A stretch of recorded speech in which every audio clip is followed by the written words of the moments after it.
Latha Mabrin gets zapped during meditation. Fala gets killed by a remote detonator during transport. And Kira says the makra herbs taste like something that crawled out of Quark's ear.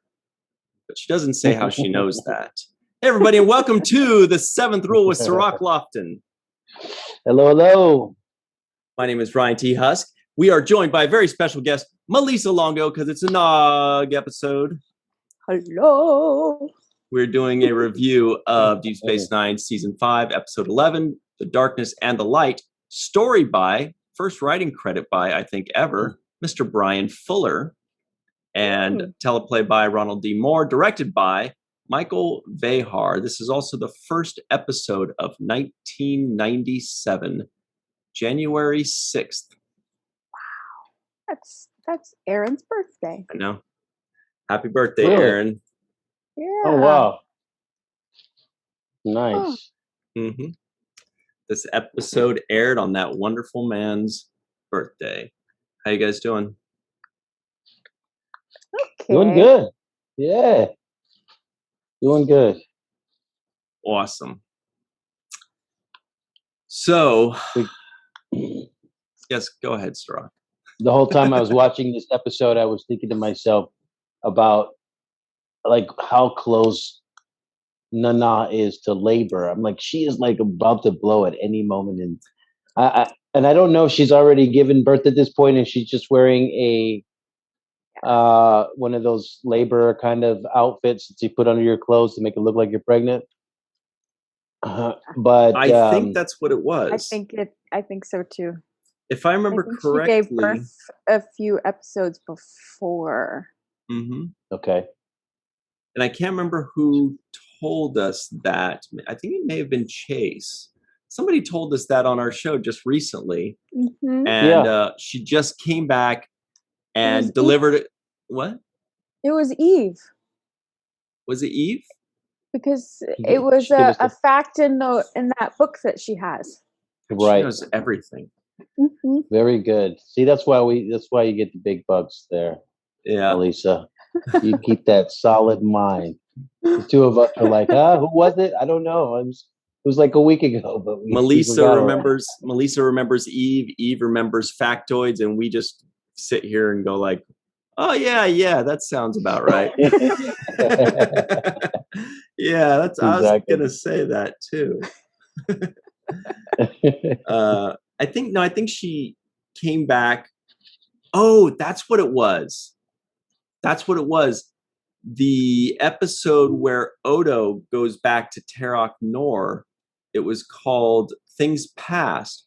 And then at the end of the episode, he comes back and just has that one scene with Kira where he's talking about, what happened and how, she's having this big dramatic scene with him. And she was only in that very last scene. And I believe that was said to be the first scene that she did upon returning. Or maybe we just guessed that. But anyway, that's what we talked about. True or not, that is what we talked about. Yeah, I think Melissa's right. It was in the DS9 companion, and Eve is the one that pointed that out to us. Yeah.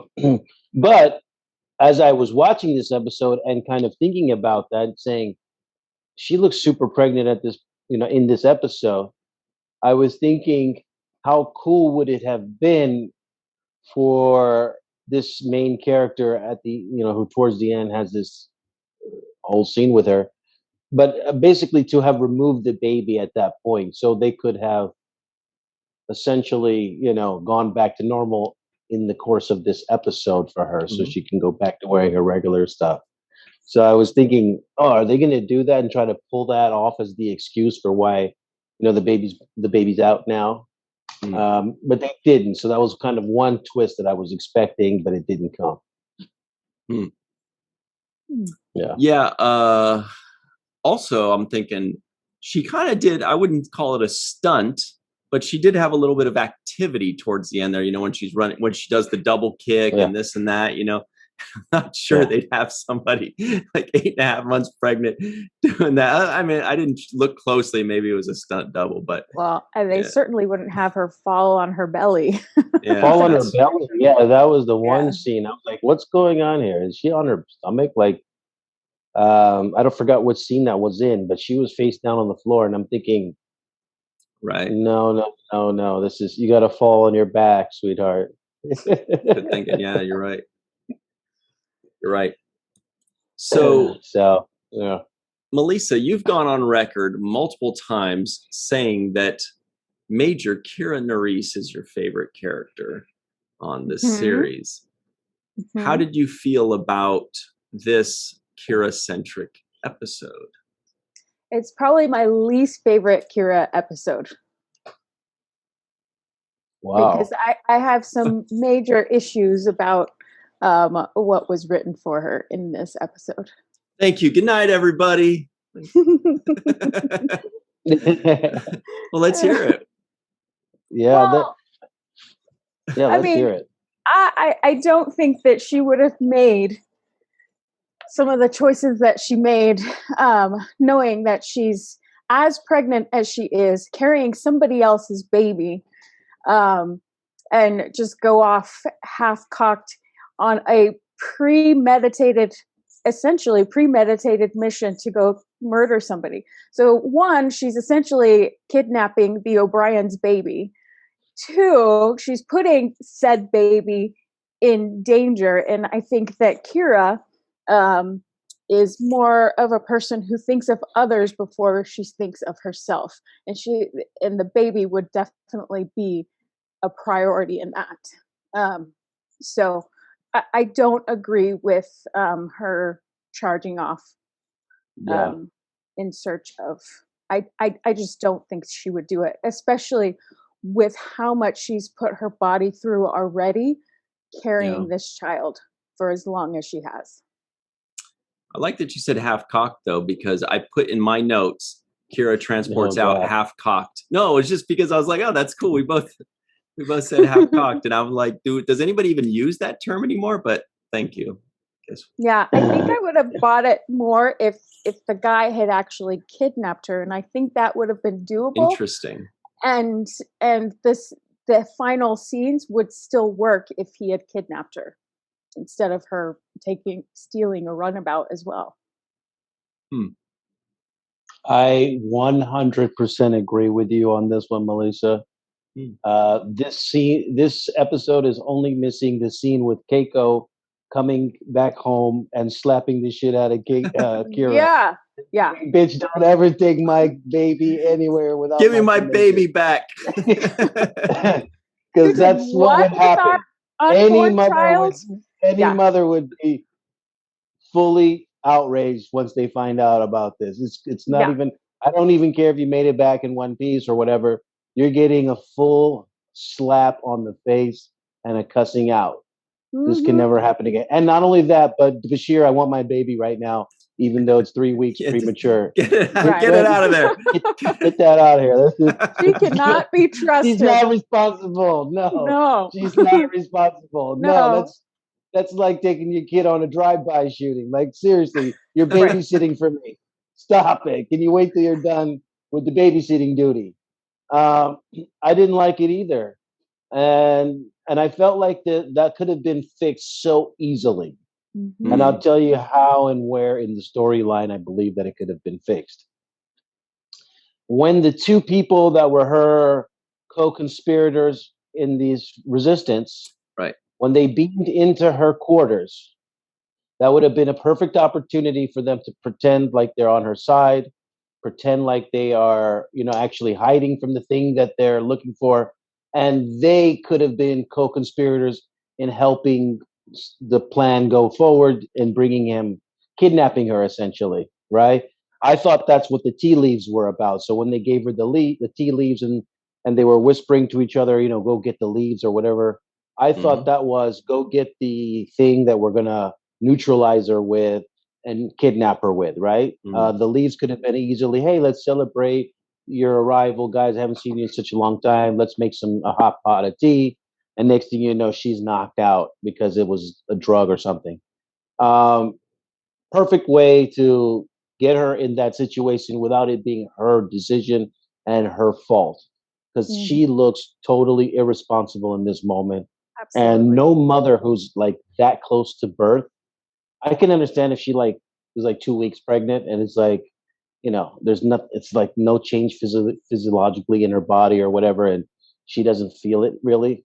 But you're Right. talking about, you're like about to blow. You're 3 weeks away from delivery. Nobody's even like extenuating that much energy, or they're not going to do heavy exercising. They're not going to do heavy lifting.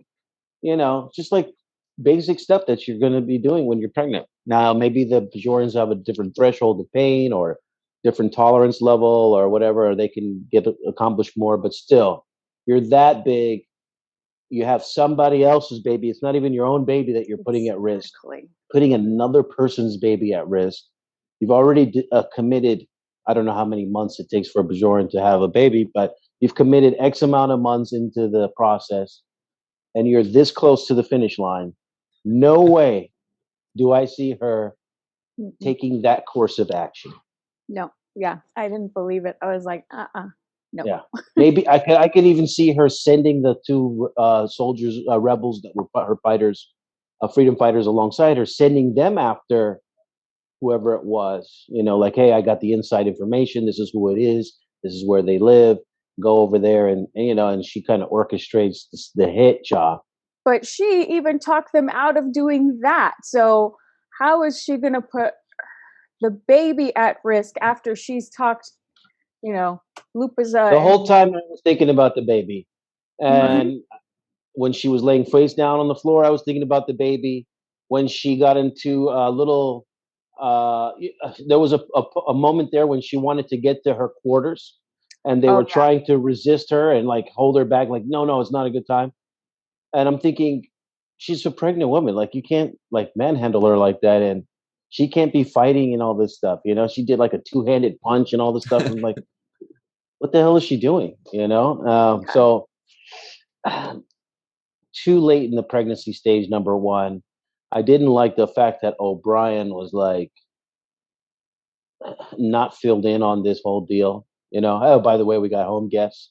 I feel like he would be totally on top of this. He would be like, who the hell are you guys? What's going on? Tell me the past. I need to know. Mm-hmm. You're in my home with my baby. You're in my house. I mean, he's been how hands-on so far up to this point, and little too hands-on.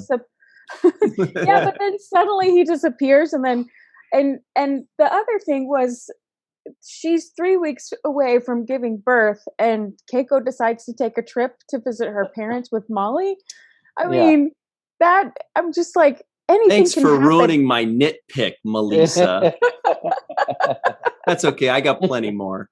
Okay. No, but you're right. You're right. You're right. And look, did we not just see how much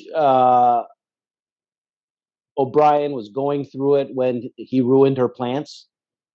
Like, Keiko had her plants ruined with Bashir, right? And they were going back and forth, like, you take responsibility. It's your fault. It's your fault. I'm not going to say anything. That's her plants. She's really sensitive about it. That's her plants, Right. Yeah. So when it comes to her child, her unborn child, there's no way that O'Brien is not going to jump on top of a grenade over this thing. He has to be like super protective about this. Like, what's going on? Like, who are you guys? What's happening? Where are you going? There's no way he's not following her around, like a puppy dog, making sure that she's not stepping in anything, that she's not tripping, that she can reach everything off the shelf, that she, you're hungry, do you need something? He would be, that's how any good husband, father is going to be at that stage in the pregnancy.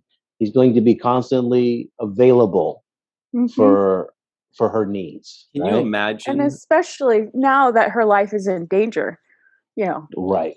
Can you imagine how much Keiko is going to hit the roof, hit the ceiling when she comes home, and O'Brien's like, sweetie, I just want to let you know. And she's like, can I go to my quarters? Well, the quarters are destroyed. Well, what? Is Kira and the baby okay? Oh yeah, they're fine.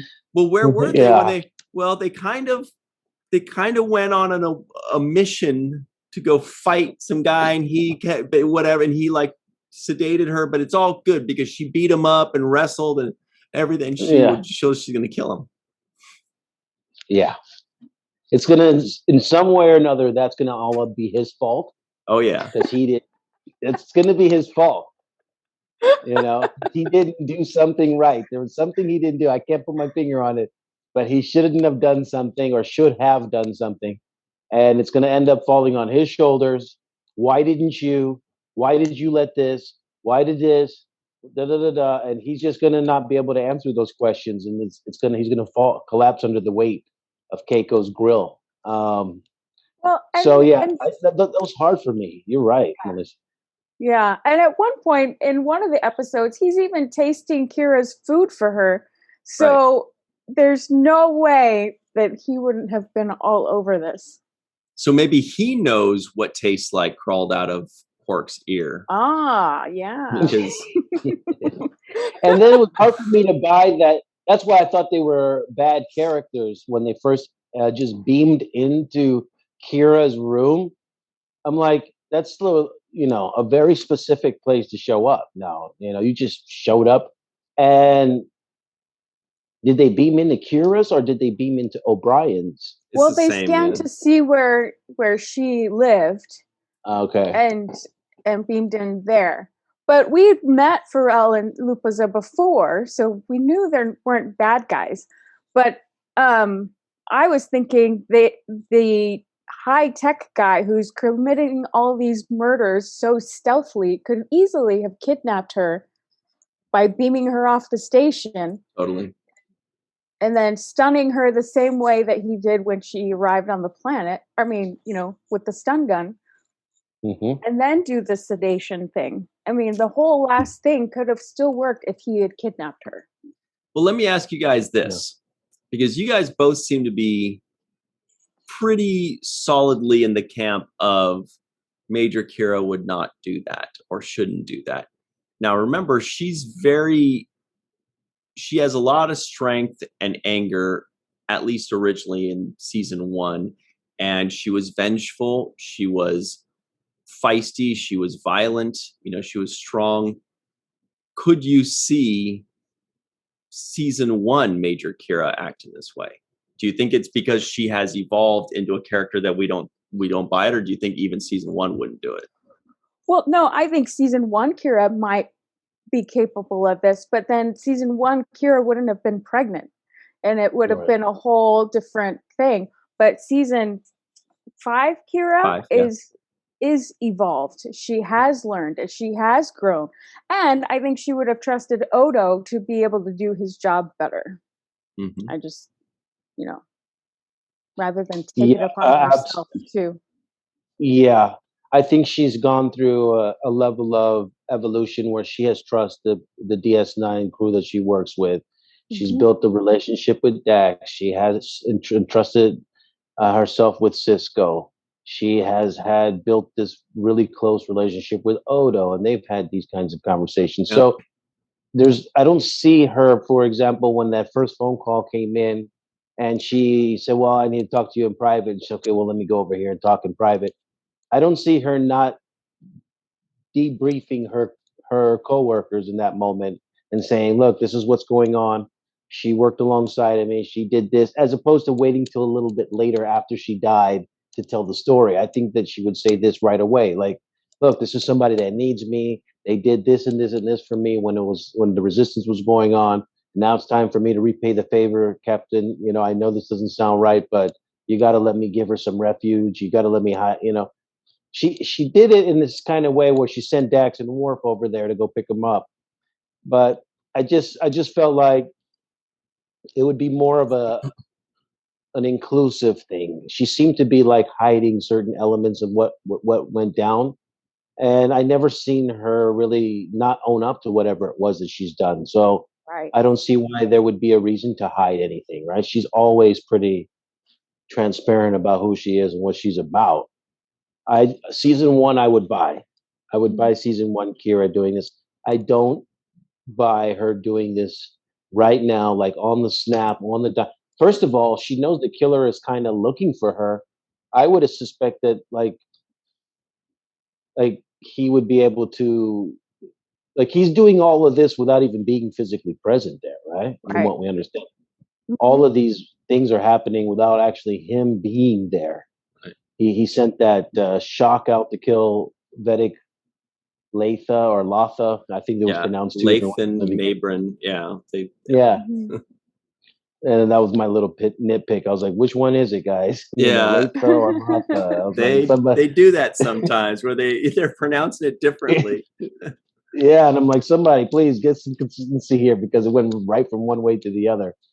But and usually they have that pronunciation guide in the beginning of the script, which is gives you the way to pronounce it. So I'm pretty sure they explained it and somebody just didn't pay attention or disregarded it. But yeah, that was my biggest pet peeve. The same that you have, Melissa, because as a pregnant woman, I kept saying, "Gosh, she looks awfully pregnant, and she shouldn't be running, and she shouldn't be, stressed out, and she needs to have Fighting. her feet." Yeah. Yeah, I know her feet are swollen right now. I was thinking of all the things that morning Right? sickness and your feet being swollen. I'm like, she's not going to be running around and commandeering ships and just breaking out and just saying, "Screw all this, my life." I'm going to risk my life for this. I just don't see it. I don't see it like that. Maybe setting a trap for this guy, I could see. I could see her and the rest of the crew kind of saying, "Okay, this guy's looking for us. We're going to set a trap. We're going to use you as the bait. You don't worry, and nothing will happen to you. But we're going to set this thing. We know he's going to come looking for you."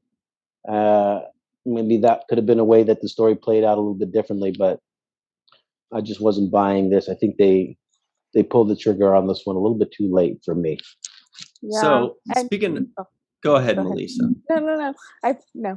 Go ahead. I was going to say, speaking of pulling the trigger a little late, we're going to hit our break in just a minute here. And I Okay. know, can you believe it?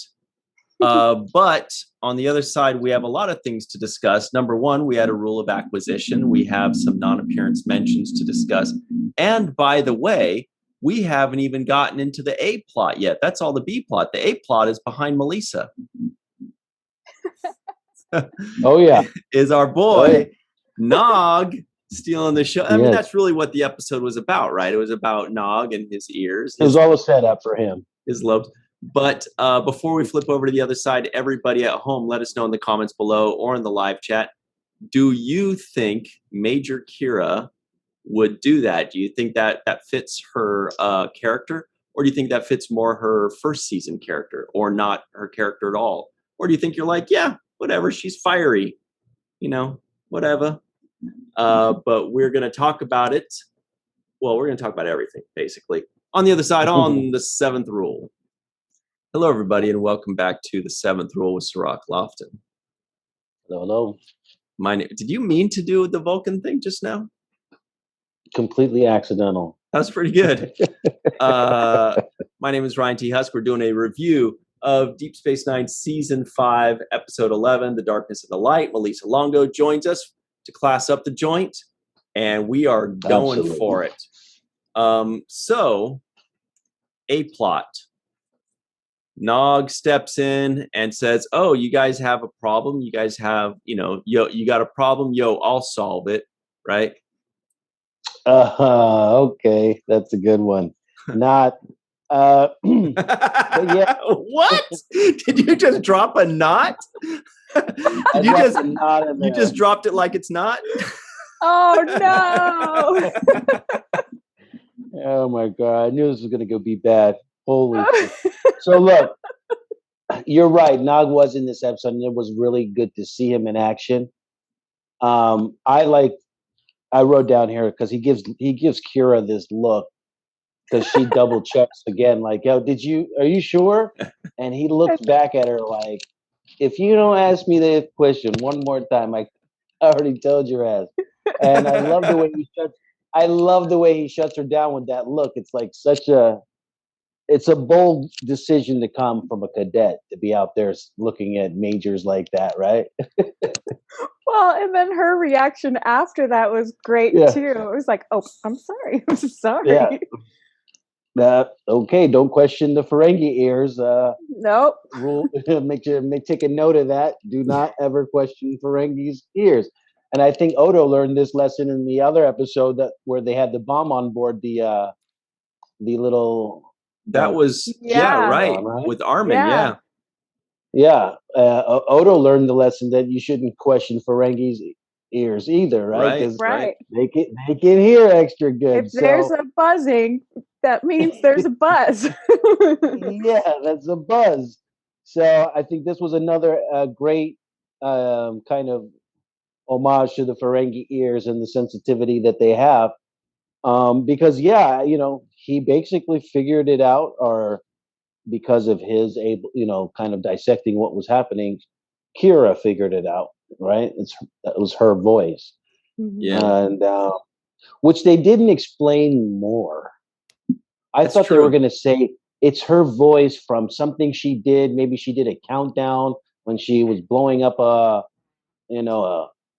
Cardassian fucking silo or something. I don't know what, but maybe something that she had as a countdown or something. They didn't say where the voice recorded was emanating from, But unless I missed it. no, but I got that. I mean, this guy is extremely knowledgeable in tech stuff and Hmm. technology, and he's able to hack into Odo's files. So why wouldn't he be able to hack into Kira's logs, personal logs, and take her voice and just? I mean, she says Stardate, 27 whatever at the Hmm. beginning of the logs. So you just have to take that Right? and then duplicate it. So Mm. Yeah. Right. And that's So, one of the.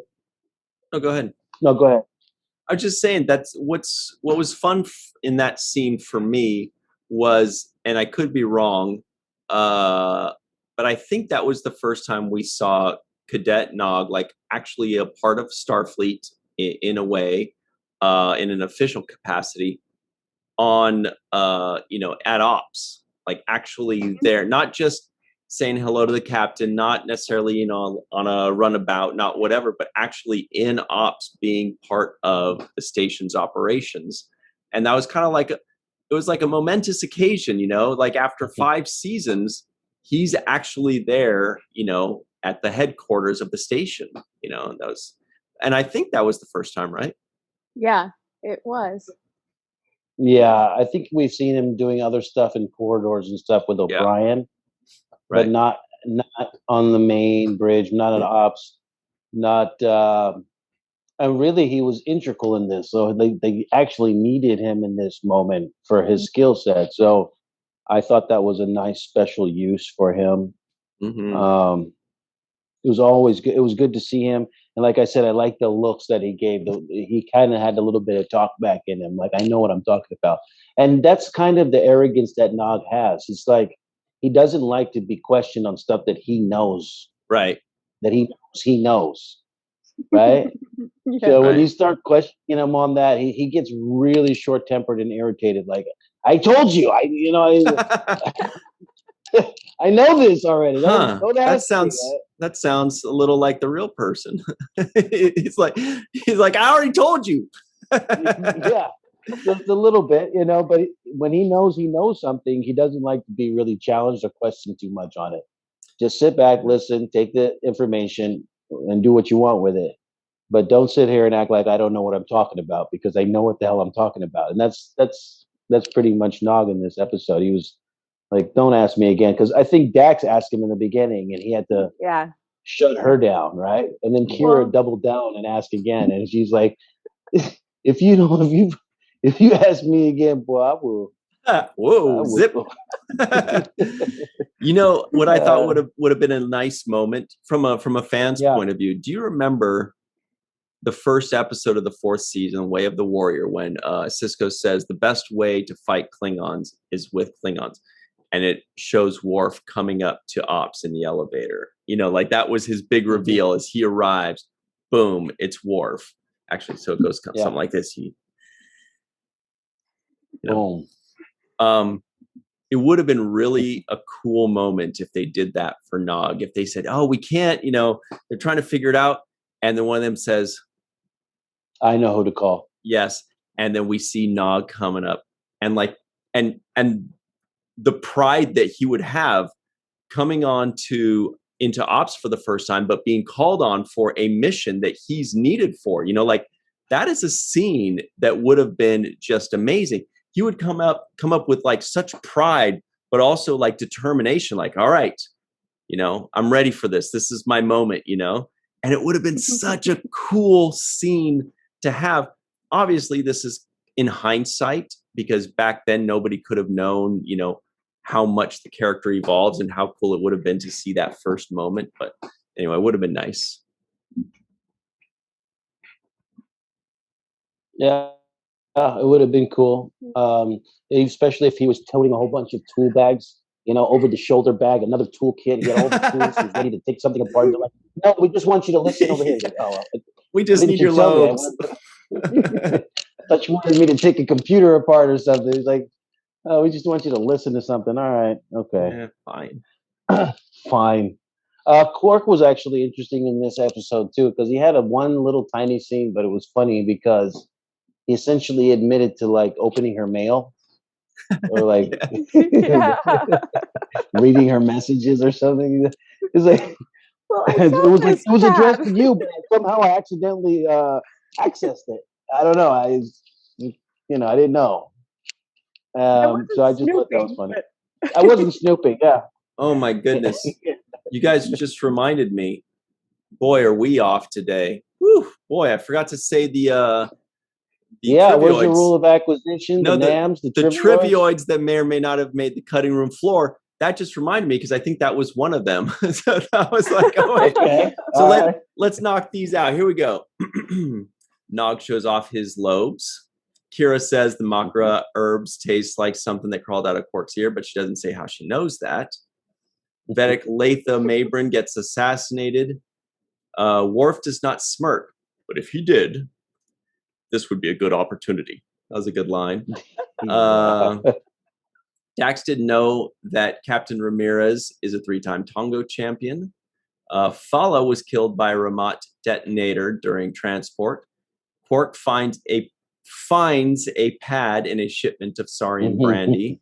Kira is 2 weeks away from delivery. Pharrell makes this cool song. No, Pharrell and Lupiza break into Kira's quarters. Kira decides to make like a baby and head out on a runabout. Oh, wow. Wow. Maybe we should have just left him alone. Yeah, we didn't catch one, but all right. Okay. Wow. Head out on a runabout. Okay, that was pretty clever. I'll give you that one. Yeah, that was actually good. That was okay. Anyway. What was that rule of acquisition? I thought that was also a nice little touch there. Yeah, rule of acquisition 111. Treat people in your debt like family. Exploit them. And that was Worf that knew that one, which was cool. And somebody also made the Trekkian name, the Trekkian nomenclature, which was Talavian Freighter. Talavian. Oh yeah, and Quark also bought some Saurian brandy. Oh yeah, I didn't even put that down because that's like something that they talk about all the time. But you're right. Yeah, that's one right there. Yeah. And Kira ate something too. That was, and I forgot what it was. It was another nomenclature, right? Trekkian nomenclature. But what was it though? I can't remember. I was like, something she ate. That's one. Was something it the herbs? The makra herbs also tasted like I can't remember. Yeah, but I do remember the Saurian brandy. I wrote that one. Yeah. Good thinking. Good point. I glossed right over that. So, and of course, we had the two NAMs we did mention earlier, but we talked about it in the first half, which was Keiko and Molly. Nailed it. So those are the two. Those two. And Shakar. No, but that was the interesting thing. They said they were in Shakar. No, but then when she was talking about when she was 13, Shakar told her that she was ready and gave her the phaser. Mm-hmm. Oh, okay. He was ultimately the one who decided that she could go with them on the mission, on her first mission. So here's what I was confused about. there's a person named Shakar, but there was also a place named Shakar because they said that they were in Shakar, right? Mhm. I'm assuming In that the means it's a Shakar. place. I thought it They was meant in the Shakar's Shakar. car. So Shakar's. Shakar's car. Look on Ryan's face. No, I don't Shakar know. I Zulu. did hear Shakar named a few times, In but the I do remember Shakar. also.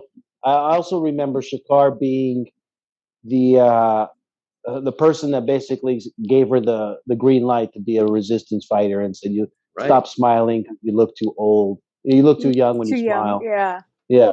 So this is okay. This is freaking insane. Pardon my French. Shakar has 2 appearances on the show thus far, but 7 non-appearance mentions. And this is why everybody's so surprised that he was only in 3 episodes total, is because he's talked about, I mean, the ratio of appearances to non-appearance mentions is through the roof with this guy. Poor Yeah. guy. He is. If he could just work as much as they talk I about him know. working, They he should could give get him paid. He would have actually get paid. even Yeah. just like $100 every time they mention him, and he's making a few bucks. But I do want to say something really quick because I know we kind of spent the first segment bashing the episode and how we didn't think that a lot of things were believable. But I want to then now on the flip side say that there were certain monologues and certain scenes that I thought were Yeah. well written Mhm. and well acted. And Yeah. so Kira, for example, had a very great scene in which she started to talk about her entrance into the resistance and all of that stuff about how, the look in her eyes and she was too young and how it felt to fire off and kill those people, the Cardassians and all this stuff. Like those were really in-depth, detailed stories, and she performed them as well as I think you can. So Right. I don't want to take Yes. any credit away from how those scenes were written and how they were performed because she had the tears, she was personable, the monologue was excellent, Mhm. and there were moments there where I wrote down, wow, this is great acting. For example, when the one guy with the messed up face at the end, Solara, I think is that his name? Yeah, Slytherin or something like that. Yeah, when Solara was It's giving his Silyrin. Silyrin. Silly String. Silyrin, I oh, think his name was Silly String. Silyrin. Silyrin. Yes. Okay, so when Silyrin was chilling chilling like a villain, uh, when Silyrin was there giving his stuff, and she said 15 million Bajorans died, Oh, good. and Yeah. you want me to feel sorry for you? Mhm. Like that was a great line. I just liked the way she delivered it. I liked the whole back and forth between her. And she had a lot of toughness for a woman who's strapped down to a seat about the kid, Oh my gosh. Yeah. operating. She's still talking a whole lot of mess. And I'm like, wow, this girl does not back down from her points of view. She's like, Yeah. you got to kill me. But if you go kill me, can you sedate me first? Yeah. Because she knew the macro herbs wouldn't really sedate her. So that was very Yeah. smart on her part. Very But smart. I agree. I love the last scene. I thought it was so powerful. The dialogue was so great. I just Mhm. don't like how they got there. And Mhm. I don't believe that part of it. But Nana knocks it out of the park all the time. Mhm. She's, yes, I love her. I thought You she know, did a great job as Yeah. well, and also the guy who played Yeah. Silyrin yeah, was Silly also String. really good, and the dialogue they gave him was like this kind of Shakespearean kind of really articulate language, old world language, this way of talking, sound like a poetic, Like poetry. Yeah. it Yeah. sounded poetry. So I liked all of that, and I don't want to take away from the fact that I thought um, those words and those scenes were well written. It was Mhm. just a premise that I didn't really agree Right. with because she was pregnant. But outside of that, I liked the story. I liked what they were doing. I liked the dialogue, like you say. Yeah. Yeah, I really liked the actor, and it made me look him up. But we do like to see, because when there's like a character actor that pulls something off really well in Star Trek as an alien, you can almost always guess that they've used them more than once. Because if you do really good acting as an alien on Star Trek, they're going to be like, we can use this guy or gal again, and we are going to. So this guy, his name is Randy Oglesby, and I immediately recognized that from Enterprise. But what I didn't know is he was also in, I guess, a first or second season episode called Vortex. He played a character called Kel. That was just his first name. His last name was Lee. It's Kelly. Acapelli? All right, we'll take it. and, but he was also in Voyager. He played a character named Kier in Counterpoint. But I think most Star Trek fans will know him from Star Trek Enterprise. He did like a dozen or so, 13 episodes as Degra, the Xindi. He was pretty much like the main Xindi character in the big Xindi arc of the third season, right, Melissa? Yeah. Degra. Yeah. Degra. Yeah. That moment when they focused in on his face, and I was like, oh, it's stunning. It's a stunning moment. So, yeah, there's a lot of wonderful moments in this episode. Yeah, she says, she gives her whole thing like, basically your presence there was grounds for you to receive whatever you got. You shouldn't have been there in the first place. The second thing she says in this episode I thought was great. She said sometimes innocence is an excuse for the guilty. Yeah. And I was like, damn, that's a hell of a line right there. Shout out to the teleplay by Ronald Moore. I like the teleplay on that. Yeah. The other thing is, I thought Cisco was really. Now I'm starting to get the kind of abrasiveness that you say Worf has been talked to throughout his career. Oh yeah, because he got it in this episode. He's still it goes next series, and he's still getting it. He got the full Cisco backhand. Like, shut your bitch ass up and go do what I said. Yeah, and I loved it. Like, it was so good. It was. I know what the difficulties are. You have your orders, right? And the way Cisco said it was just like he cut him down to this small, and you just see Worf kind of turning around, like, all right, I shouldn't open my mouth. He's like, I spoke to Picard. I know that we can disrespect you, so, I know how to talk to you. Yeah, Picard told me. And you can see that totally carrying on because Cisco like lays it down on him so hard. Yeah. Like, man, don't even talk, man. You're trying to explain stuff to me. Are you explaining what the difficulties are, sir? The problem There's no time for this. So I like that. I like that Cisco continuing the tradition of putting Worf in his place. I enjoyed it. So we've got a few minutes left only already. So final thoughts on this. I kind of want to talk to the free for all a little bit more about this because it seems like there's a lot more to this episode. But did you guys have any predictions? Because I kind of like, sometimes we remember episodes, sometimes we don't. But I remember when they were trying to figure out the voice, and I was like, I bet it's Kira's voice. There's like that moment where you kind of like guess. I don't know. Were there any moments where you guys were guessing ahead, or were you just along for the ride? I didn't guess. Oh, I was guessing when she's in her quarters and she flips the lights out and reaches in the drawer and pulls out a phaser. I'm thinking, okay, what's about to happen right now? I was kind of guessing, like, watch out behind the sofa. They're always behind the sofa.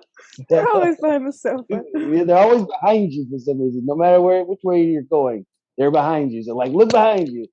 But there were moments like that where I was, saying, what the heck's going on? And kind of guessing. I didn't know exactly which way it was going to go. Like I said, I thought they were going to try to lure this killer onto the station and try to trap them. I didn't know that she would have to jump on a runabout and go somewhere else to get it and find them. It's basically tracking down this guy. which there's no reason for her to do by herself, Right. especially because it's not like she got a ransom note and a phone call that said, "Hey, bring the Right. money and make sure you're alone," and I don't want to see anybody else there. And if I do, then something's going to happen. Like, there was none of that. There was no danger for her to bring. She could have brought as many people as she wanted, right? Yeah. She could have brought Odo alongside her. True. Why not? and And Worf. and I feel like there's And been Wolf and the Defiant and a whole bunch of back. yeah and I feel like there's been enough trust built up over the past 5 years that she would have confided in more than just herself. Um, Yeah. Yeah, but you know what? Cisco would not have let her go, and Bashir would have not let her go as her And For a physician. good O'Brien reason. That for a wouldn't good have let reason, her though. go. Mhm. Yeah, for good reason. But she could have sent Odo on. I mean, he loves to do that kind of stuff, especially for Kira, where she says, "Here's the list. Can you go track them all down?" And O'Brien and Odo would be like, and he would do it. I mean, even just coordinating on the list. If he says, "Here, these are the 10 people that I think are guilty. What do you think? What are your feelings on it?" She could have easily narrowed it down to 2 or 3 people right in front of his face. Like, no, definitely not him. He's cool. This guy, no, he's dead already. This guy's in. She could have narrowed it down, and said, "No, it's more than likely this guy, the one she went after, right?" Right. Well, And she didn't have to be the hero by actually putting yourself in physical harm's way. That's where I just had the most. I right. just couldn't wrap my mind around it, because I know a mother's instinct is to first protect a child, no matter what. And so there's Exactly. no way a mother puts themselves in a physically harmful way where the child is at jeopardy. There's just not going to happen. Right. Well, and knowing how many people are on the list, she doesn't know how long it's going to take her to find these people. Yeah. And she's Yeah. only got a couple weeks left before she gives birth. I mean, Yeah. what is she going to do And if she as a goes into pregnant woman, labor? what is she going to do fighting this guy? She's pregnant. She's like, well, what is she going to just karate kick him and stuff? It's like, she didn't really think that part out as much, in my opinion. Like, it's like, no, there's no way she gets away with that. No, and there was no consequence at the end either for what she did. I mean, that we don't know of. But yeah, I was thinking the same thing. Like, what, she gonna be in the doghouse for that. Right. yeah, Absolutely. she should be in the doghouse for that. She should be. And that was the most difficult thing to overcome mentally for me. The rest of the story, I totally bought it. I did like this. Like I said, I liked the scenes. There were scenes there that were very moving and personal. Yeah. And this is an insight to her. We've had a lot of moments where she kind of is put in a position to reevaluate the decisions she's made as a freedom fighter, as a resistance fighter. So she has. We've had several instances of reflectivity, right? The duet is one of them, right? I think duet was one of them. I was gonna say I could see her doing this pre-duet, but post-duet, I don't buy it. Right. When we're talking about her evolution, I was thinking that as well. The duet was that first step in the evolution. That was the first big step, rather than just like the regular curve of evolution. That was the first bump, where she really kind of opened her eyes to certain things. Yeah. Okay. Well, I guess we better run over to the free-for-all.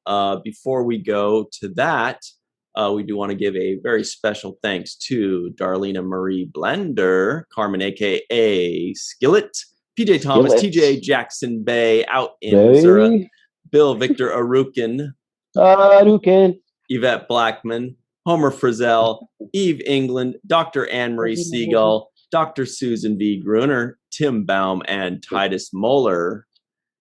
That's it. Stick around for the free-for-all. Yeah, that's right. All right. We'll be right back on the 7th Rule. Hello, everybody, and welcome to the free-for-all with the 7th Rule, starring Melissa Longo. Oh, hello. Dr. Susan Gruner. Darlena Blander. Yeah. Titus Moeller. Dr. Anne-Marie Siegel. And of course, our hosts, Sirach Lofton and Ryan T. Husk. Woo! Very nice. And welcome back, Mohammed Noor. Darlena and Titus also haven't been here too recently. Darlena, you were here a little recently, but Titus, we haven't seen you in a while. It's good to see you. Good to have you back. Good to be back. So, during the break, everybody at home, Darlena and Titus were clamoring about this episode being one of their favorites. So, who wants to start and tell us why? Okay, I'll start. All right. I love this episode because other than it shows the horrors of war and some of the effects of war, I love how it showed how people who were in resistance were trying to move on with their lives and everything, and then they had to be involved in this revenge plot by this just unhappy, pathetic Cardassian. But I love Kira's tenacity. I love how she stood up for her friends and she stood up for what she believed. And that speech that she gave, it's just the type of speech that just all of us jumps off the couch and says, yes, you tell him, Kira, tell him. You all were, susceptible targets because none of you should have been there. And that I just love that passion, she speaks for all oppressed people. And I have this thing with Kira and her speeches. It reminds me, in the Rambo movies, Rambo always has this speech at the end. Kira has these speeches. I'm going to put together a compilation of Kira's speeches. Okay? And I was just so inspired by her speech and everything that she gave him because, it brought up a whole fact about people who fight for freedom. Some will fight the military only, and then like Kira, she had this belief all of you were targets because none of you should have been there. So it's as a veteran, it was a real good discussion about when we're involved in protecting ourselves, our society, how far do we go? What is the limits? What things should we do? Should we not do? So it brought up that kind of military discussion. And so I just really appreciated the writers, how they touched on a lot of fine points and just the fine acting of the ensemble, and especially that back and forth antagonist, protagonist with Kira and her captain. Mm-hmm. So that's why I really like this episode. Nice. What are your thoughts on this, Titus? You knew I was going to call on you. You just unmuted yourself right on cue. Yeah, I guess to me, the story and kind of the style, I thought this was, I remember when I first saw it and in many of the rewatches, to me, it's a legitimately scary story. I was creeped out. That's one. Just that the recordings and then, of course, having to break it down and realize it's Kira's voice saying it. And then you're seeing her friends get picked off with, there was no real holding up the process of the assassinations. They were just all coming through right on schedule, and Kira was next there. And I really agree with what Darlena said. I mean, given the scariness of what was happening all around her and what was apparently going to happen to her, it was really awesome to see her tenacity in the face of that. That she was not going to be cowed in that moment at the end by this guy who was even at the end trying to terrorize her. But yeah, I don't know. I just felt like it was legitimately creepy the way they executed the story and very suspenseful. And of course, yeah, I'm happy with how Kira came through in the end. Nice. Well said. Dr. Susan Gruner, it seems like you have some agreements in that. What do you think? There's so many things about this episode, starting with the title. The title perfectly described the episode, the darkness and the light. I love the way they used the darkness and the light. Fabulous. I loved it was dark. There's no doubt about it. It's a dark episode, kind of disturbing, but I thought it was fantastic. I hated seeing the characters getting killed off, but still, it made the story even better when she, goes down there and confronts that guy. Her speech was awesome. And yeah, I thought it was just fabulous. Just Wow, fabulous. nice. Even though we lost two of my favorite, not often seen characters, I love those two. Lupaza and Furel. Yeah, Mm. I love those. Mm. But yeah, I thought they didn't waste any time. There wasn't any wasted words or moments. Every single sentence, every single scene was so integral to the whole big picture of this story. That reminds me, boy, Sirach, when we start a little later, we're completely off our game. And when I say we, I mean me. Jake Sisko guesses the IMDb score. Yeah, I actually was going to ask you what it was because we forgot to go over that. I don't know. I'm going to say about a 7.2. Very my guess. good. Very good. Oh, Melissa, do you know what it is already? I know what it is already. Melissa Longo knows the IMDb score. Yeah, it was a 7.0, Sirach, yeah. I don't get these damn ratings. I gave it a 10. IMDb. Anne-Marie gives all of them a 10. No. Yeah, I want to go and give this one a 10 too. I did that the other day for the last one we did. I'm giving them all 10s. Hey, Heck with them. no, we highly recommend everybody that's listening in at home, when you rewatch this thing, go over and give it a fair assessment of what you think it should have as an IMDb score. Because I know that a lot of these episodes, if I go by memory of what I remember the episode being 20 years ago or 25 years ago, I go, oh, this is a 6 or a 7 or an 8. But then upon rewatching it, I find all these extra little hidden gems or these great moments. And then you go, no, this is a 9 or this is an 8 or whatever it is. Or, sorry, Anne-Marie, a 10 every time. And, so definitely go back and revisit, you guys, and give Deep Space Nine, the ratings that you think it deserves, 20 years later. A lot of these things age very well. Very well. It's like a full-length movie, like condensed into one episode, and it does it so well.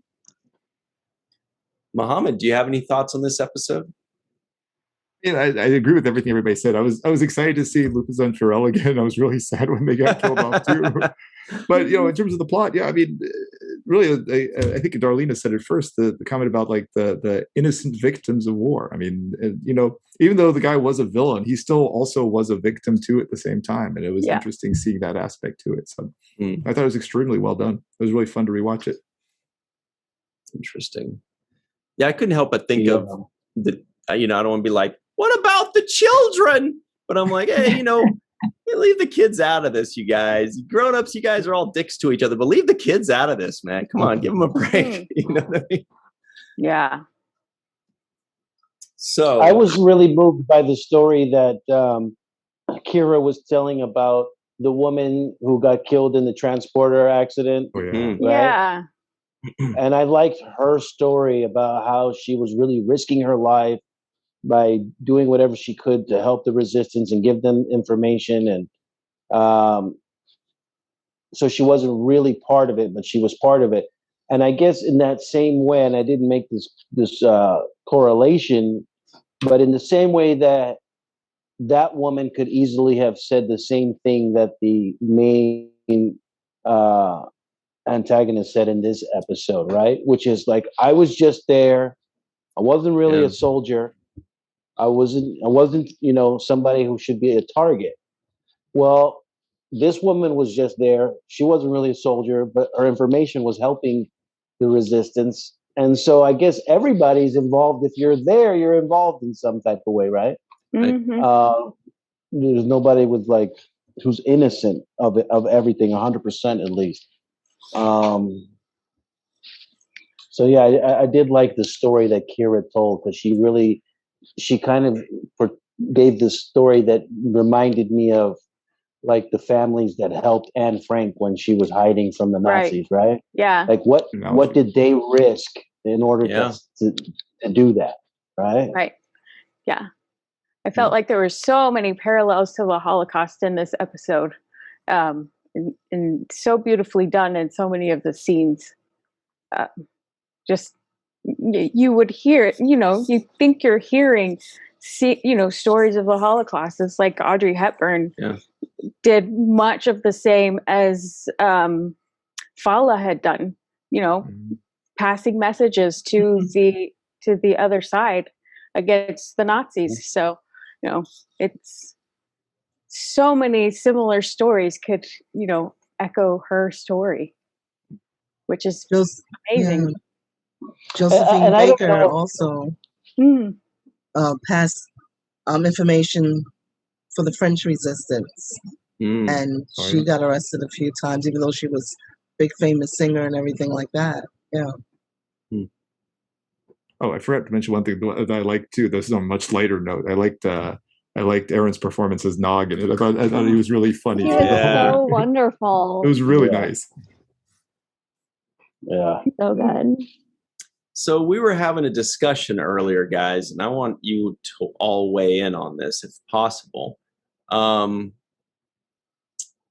of us, we're not going to name names, but some of us were thinking that it didn't quite make sense that Kira would go half-cocked on a revenge mission while she's 8.5 months pregnant.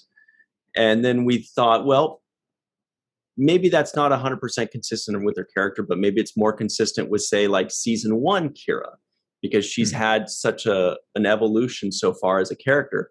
So we want to know, what do you guys think? Do you think no Kira would do it, any Kira would do it, or only season 1 Kira would do it? If that makes sense. I think it does. We're going to start with Anne-Marie Segal because it makes sense to her. I think all of this sort of triggered season 1 Kira to come back, and it's just like a lot going on at once, and that's why just like her defense mechanism is going back to seeing everything like in more black and white. You look like you're in black and white right now. Yeah, she looks like a painting Like or the something. computer is like not recognizing color. It's really weird. She's vintage. Yeah, Yeah, she's yeah. a Vintage You are Anne-Marie. Yeah, it's a filter. It's a Yeah. vintage filter. I don't understand what filter this is. Yes, it's so weird. I just messed with the settings and there was like nothing about it. What do you think, Titus? Any thoughts on that? Yeah, I think Anne-Marie said it well. Because that's a good point. When you first brought it up, I thought, yeah, that's right. I mean, she cares about the O'Briens so much. Would she really do this? But yeah, I think it would probably be a thing where the emotions just overrode. I mean, I think I like how Anne-Marie put it. It just brought back season 1 Kira when she saw all of her friends getting mowed down, and so yeah, I guess she probably, if there were any surface thoughts, it was like, well, yeah, I care about the O'Briens and this child, but I also care about my friends who I've known, for all my life and fought side by side with. So, yeah, I think that's probably the thing. It was just sort of seeing them actually, and like Susan said, the fact that they're dead, I mean, we miss them. We're sad to see them go, but it really strengthened the story. Because death changes everything. So if they had just maybe been injured or something like that, maybe it would have been harder to justify the big risk that she was taking. But given all the casualties, I think, yeah, it kind of brought back season 1 Kira. Rambo Plus she's Kira. pregnant with all those hormones raging. So she was, absolutely full of anger, probably brought back memories, and I can totally see her wanting to do what she did. Darlena, what do you think? Oh, I totally agree. To me, it was like, how we say in Army, you can take the girl out of the Army, but you can't take the Army out of the girl. I heard it a little differently, but yeah. Season 1 Kira definitely kicked in, and I agree. If they were just injured, she might not have gone so, rogue, but the death and then of her friends that she fought with, that she loved, and I think that just, set her off. And I can relate, because I remember when I when I hurt my knee in service, and it was all bandaged up and everything like that. And the doctor said, stay off it, stay off it. And then there was some things going on at the armory, and it was just a lot going on, and I felt like useless.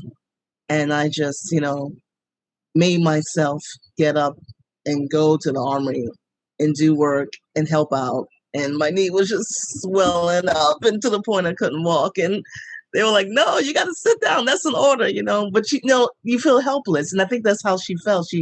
She's a warrior. She's used to protecting, and now her friends are being picked off, and she probably felt helpless. But then at the same time, she knows she has this baby she has to safeguard, and I think maybe that kicked in when she was when she was captured.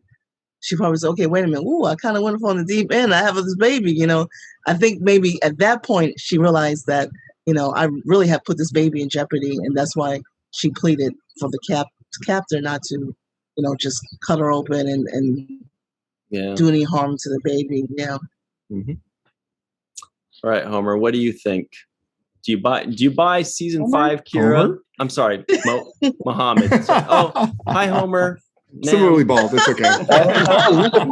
Over here, they have the same hairstyle. I was looking at you Hairstyle. too, Mohammed, and I didn't even know. I was like, why is he so shocked that I'm calling on him? Oh, it's because I didn't say your name. Mohammed, okay. What do you think? Do you buy season 5? Kira doing it? I agree with everything everybody said. Shoot, I had a comment about something Darlene just said, but I forget what it was. But I want to add one other thing to it, too. It was framed as though it was purely vengeance. But it also could be that she wanted to protect the people who were left, right? And she felt like she could do this a lot faster. Like, maybe Shakar would be next or somebody else who was associated with them. So, I mean, in that sense, I could see her, because she still has a little bit of I can do this better than other people, so let me just go do it. She has a little bit of that sentiment even now, even though she's not as rough as she was in the first couple of seasons. She still has a little bit of it, like, I could do this better. So I can see it. I can see it all. There's something you said, Darlene. I'm trying to remember. There was a comment you made that was really insightful, and I wanted to add something to that. But preventative. That it could have been that it wasn't just about revenge, but it was more about a preventative measure. Exactly. Oh, I remember. The comment you made about the protecting the baby too. That showed that she was still on protect mode too. That was the other aspect I wanted to echo what you said. That was a really great point. All right. So since we have a few minutes left, guys. This is something fun I wanted to ask Melissa. Well, we already know what Melissa thinks. Melissa, unless you'd like to reiterate. I mean, for the group, I don't think that she would revert back to season 1 Kira. I think there is a lot of time for her to reflect on what she was doing in the runabout, before the runabout. And she is she's there to protect somebody else's baby. I mean, that is the most important thing at the moment. She can't bring back the people who are already dead. And I think Kira has evolved beyond season 1 Kira. And because of her pregnancy, I think that makes it that much stronger. That all of the stuff that she's learned up to this point, I think because of the baby, also helps that those things that she's learned become much stronger. I think pre-duet Kira would have gone half cocked, but post-duet Kira, I question it. So yeah. Fair point. Rock, do you feel like putting out your 2 cents too? Well, I just say that listening to your guys' comments, it kind of lets me reflect on a little bit differently. Interesting. So I do understand where you're coming from. I'm still leaning towards the fact that I do believe that somebody who's pregnant with somebody else's baby is going to be way more cautious than just fly out on that kind of a mission. I think she would recruit somebody to help her, somebody that she trusts, particularly Odo. But I do understand some of what you guys are saying about the heightened hormones, the heightened sense of having your friends dying around you and wanting to prevent it. So maybe there were some bad decisions made there. I just feel like she's grown a lot. So I can see it. I can see seeing it both ways. But I don't know about you guys, but I was thinking to myself towards the end, like, doesn't the technology exist to repair that guy's face so he doesn't have to walk around with that kind of a half up face? Good point. Definitely, yeah. If I'm Kira, I would just say, look, I'll talk to Dr. Bashir. We'll fix that all up. You'll look like a handsome Kardashian or whatever. Whatever that is. And what the heck's he still doing on Bajor? Why would But he Kardashians just made Kira like look like a Kardashian in Second Skin or whatever. So he was in the demilitarized zone. He wasn't on Bajor. Oh, I thought he was on Bajor. By the way, when they said the DMZ, I like to have the captions on at the bottom so that I can catch all the character names and the aliens and whatever. And they said DMX, so I thought that was funny. Shut up. I swear it said DMX instead of DMC. That's what it said. No, the closed Anne-Marie, my captioning jokes are said that. funnier than that. So, all right, great. Darlena is back just in time. I'm sorry, I don't know what happened. That's okay. Evil, just evil things happening. We've got a fun question, a few minutes left. Now, when Kira was like 13 and she got brought into the Shakar thing, by the way, shit, do we even have time for this? This is important, though. Shakar is a character, but they also said they were in the Shakar. Yeah. Is that also Did he, a province? name it after himself? Yeah. Or was he named after the He province? was the head of the resistance cell. So it was called the Shakar Resistance. Okay. Okay. like the Eisenhower platoon or something. Got it. Right. Okay, that makes sense. Yeah. So when she's 13 years old, Kira, and she's becomes a freedom fighter, and then she makes like these friends for life. And those two friends that are left, they come and they visit her. It's almost like it's almost like they're bringing the band back together. And of course, with them, when they come back to their old high school buddies or whatever it is, they go, all right, it's time to kick some ass, time to kill things and whatever. So my question is, if you were to be reunited right now with your old high school crew, what would you guys do to like relive your old high school fun? Your old Mohammed. Well, I don't know that they were reliving fun memories of like making sure they wouldn't be oppressed and killed. So what's your answer? But I get the question. Yeah, I think it's a different story. Yeah, they're not exactly. But their life sucked. Like, yeah, it was terrible. But they're escaping death right now, Yeah. and what they have in common is war. So it's like not the best. That's all they had. Yeah. Well, Anne-Marie, what would you do? I don't know.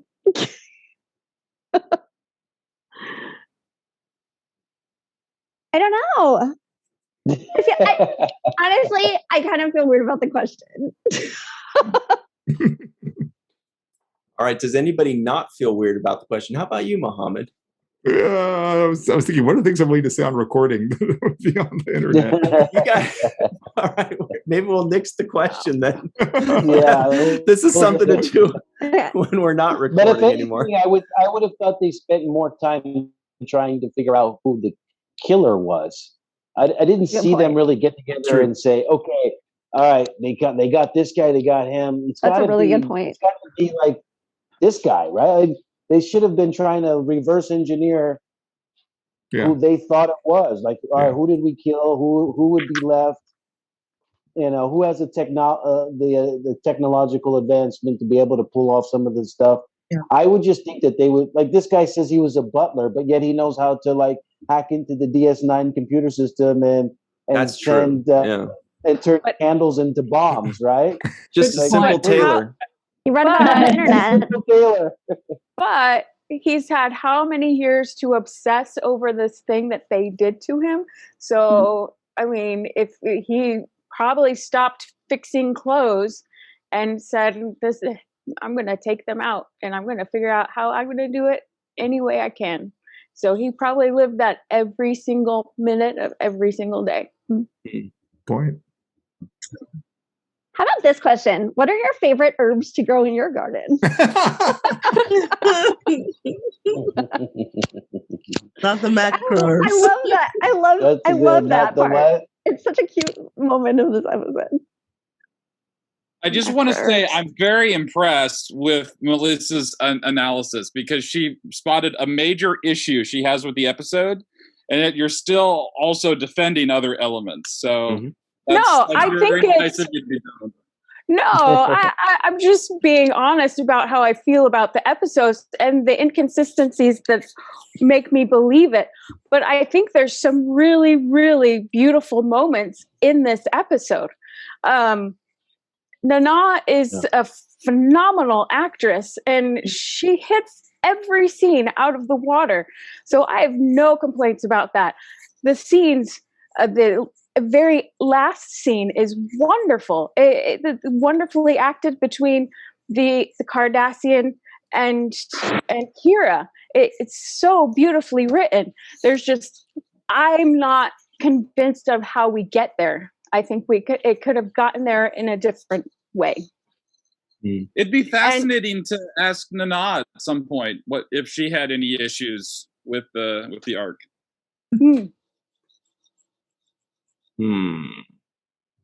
Publicly or privately, though? Oh, true. Well, I guess if she didn't want to go on the record, okay. Yeah, but, who knows? Yeah. But she's usually pretty honest, yeah. I don't know. I don't know this. Really got those, how long are they going to carry this baby thing going on? Because she's already given birth at this point. Is she going to actually have an episode where? I think it's next week, right? Yeah. Is it coming out? Okay. Okay. The Begotten? Okay. Yeah. I love that episode. That was powerful. Yes. Okay. Oh my God. Spoilers. No spoilers. No spoilers. So I'm already ahead. I already know what's coming. I can see it. We already know what's going to happen. No, she's going to have a baby. She's already giving birth. Yeah, she's about 3 weeks away. Oh my God, so cute. This baby's got to come out one point or another. She can't walk around with one of those pregnant outfits for the rest of the season. You know what I mean? Pregnant outfit. That's a military pregnant uniform. That she has on. It's very beautiful. I like how what the new Discovery uniforms look like to me. Like they all look like pregnant Kira. The cosplay when you're pregnant, you can exactly. And if you're pregnant and you want to cosplay a character, a character that's pregnant and has an outfit that is flattering, even though because she's pregnant. That's really great. It's like when Scarlet Witch was pregnant, my girlfriend cosplayed Scarlet Witch when she was pregnant. I get away with a Kai Wynn costume and kind of hide it. Or you could do the B'Elanna when she was pregnant in real life with the coat. Right, right, coat. Or definitely Kai didn't hide it. Oh, Kai Opaka, yeah. All I know is if I'm O'Brien, this is a story that I'm going to let Kira tell. Yeah. When she gets home and says, "Why are our quarters blown up?" Yeah. Good call. And why did you kidnap my kid? That I bought? Where are the baby blankets that my mom sent? Good point. Where are my grandma's paintings? Where's my bonsai tree? Where's my bonsai? That's gone. That's true. I guess it's grandfather. I don't remember. Yeah, I'm not going to explain that. If I'm O'Brien, I'm like, talk to Kira. She'll explain everything.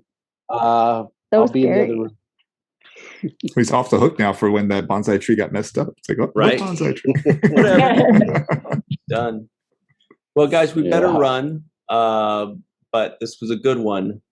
And it was very insightful, by the way, wasn't it? Really like that.